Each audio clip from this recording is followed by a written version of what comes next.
استغفار کی طرف؟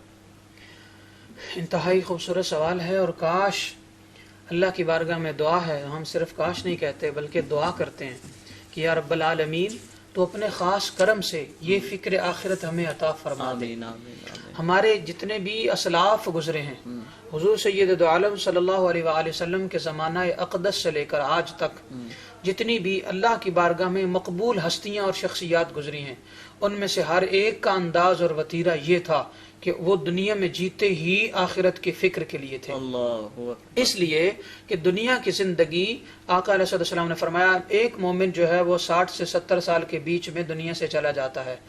چند لوگ ایسے ہیں جن کی عمر زیادہ ہوتی ہے، یا پھر بہت سارے ایسے بھی ہیں جن کی عمر کم ہوتی ہے، مگر میکسیمم جو عمر کا ایج ہے یا ایج کا جو ٹینیور ہے وہ اتنا ہی ہے۔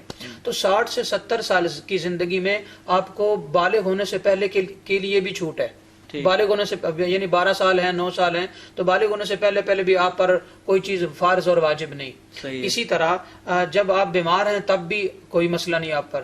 اسی طرح جب آپ یوں کہہ لیں کہ انتہائی شدت کی بیماری میں چلے گئے ہیں تب بھی شریعت کے چند احکامات ہیں جن پر آپ نے عمل کرنا ہے۔ مطلب کہ اللہ تعالیٰ نے بیچ میں رخصتیں بھی دی ہوئی ہیں، تو وہ یہ عرصہ انتہائی شارٹ اور تھوڑا بن جاتا ہے۔ آپ اپنی راتیں نکال دیں تو پھر دن بھی باقی بچتے ہیں، تو ان دنوں میں 5 نمازیں فرض ہیں، راتوں میں 5 فرض نہیں ہیں۔ تو انتہائی شارٹ ٹائم ہے آپ کی لائف کا کہ جس کے اندر آپ نے فرض اور واجب اور مستحب ادا کرنے ہیں اور اللہ تعالیٰ کو منانا ہے۔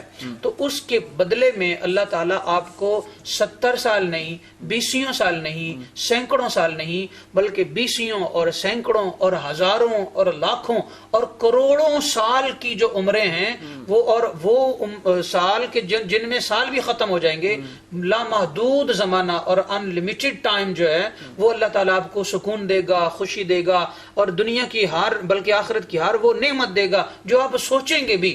تو میرے حساب سے یہ کوئی مہنگا سودا نہیں ہے، انتہائی سستا سودا ہے۔ اللہ تعالیٰ کی رحمت کا سمندر ٹھاٹھے مارتا ہوا اپنے بندوں پر برس رہا ہے۔